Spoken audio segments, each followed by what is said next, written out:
Okay,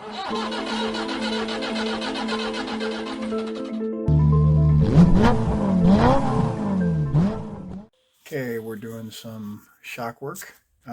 Finally got the purple shocks in for the street build, and they're not what they said they were. Supposed to be brand new. They're not brand new. Um, Probably going to open a dispute on it just because it's. Let me show you. All right, so I've got the top and lower springs pulled off, middle spacers, and the lower holders or whatever. Here is the shocks. They came with no fluid. Okay, that's cool, whatever. But I mean, as you can tell, just hopefully you can get the point there on the video here.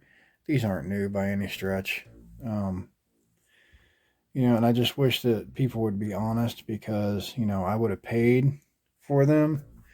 Um, a little bit less, obviously, but I would have still paid for them. I would have bought them, because it's what I wanted. I wanted the style. I wanted the colors. It's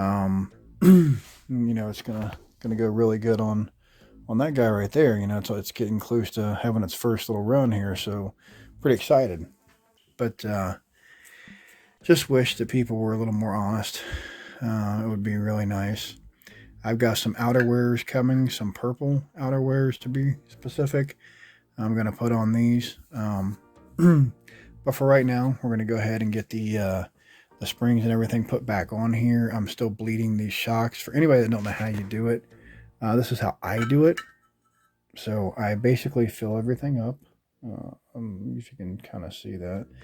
And then what I do is I take and depress it to kind of bleed out all the air all the way to the top. You see the little piston inside there? And this part here I can't do one-handed, so let me... Okay, so I got it pulled back out here. It's kind of hard to do one-handed, holding everything and talking and all that jazz, but so that's basically how I do mine until I feel like the air is out. I know there's some sort of process you're supposed to use, but that's just what I use, and it seems to work pretty good for me. Then after it's all done and buttoned up, you would install this guy. Just like so. If I can do this one-handed. Here we go. Kind of. I don't like the other one or that one. Oh. And then put your threaded collar back over top of it. And get them to line up right. And you can fasten them down.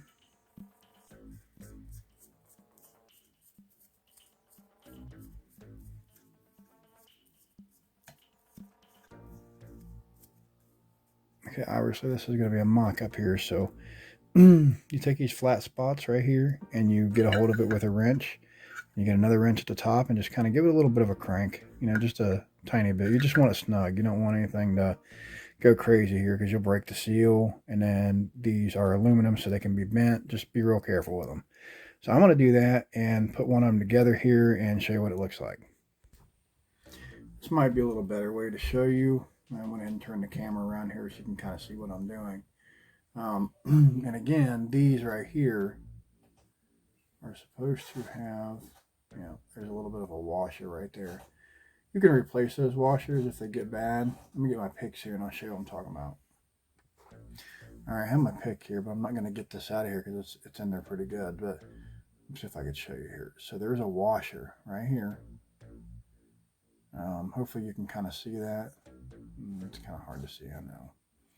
But that, if that were to be dry rotted or whatever, you can always replace it. It's super easy and not very expensive. But again, put your top on. Put your threaded collar. It's just a lot easier now with two hands. And this is what I do for mine. Everybody can do something different. This is what I do. So just kind of take some pliers or whatever, just something that'll hold it at the bottom there. Get a hold of the top just a little bit. Want to get it to where it's actually fully on there, and then a tiny bit further. That's it. Right there. And then to reinstall everything. First off, I'm going to set the preload all the way to the end because I have no idea where I want to set these out yet.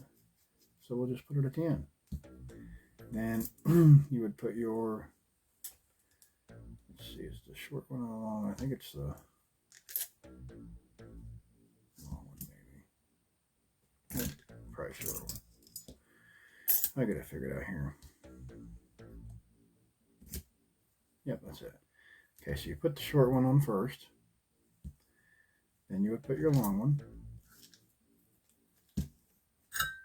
And depress that a little bit. This guy would go on now. Pour your little sleeve, if you have them, down off of the shaft. Out of the way. Viola.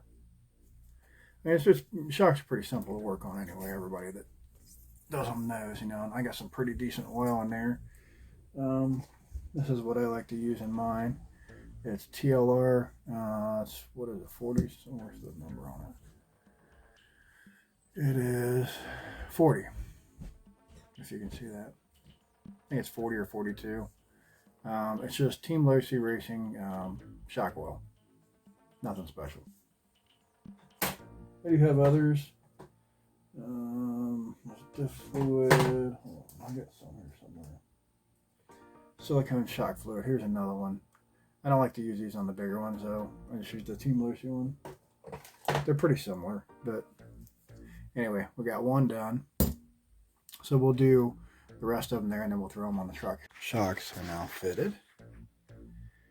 They look pretty good so far.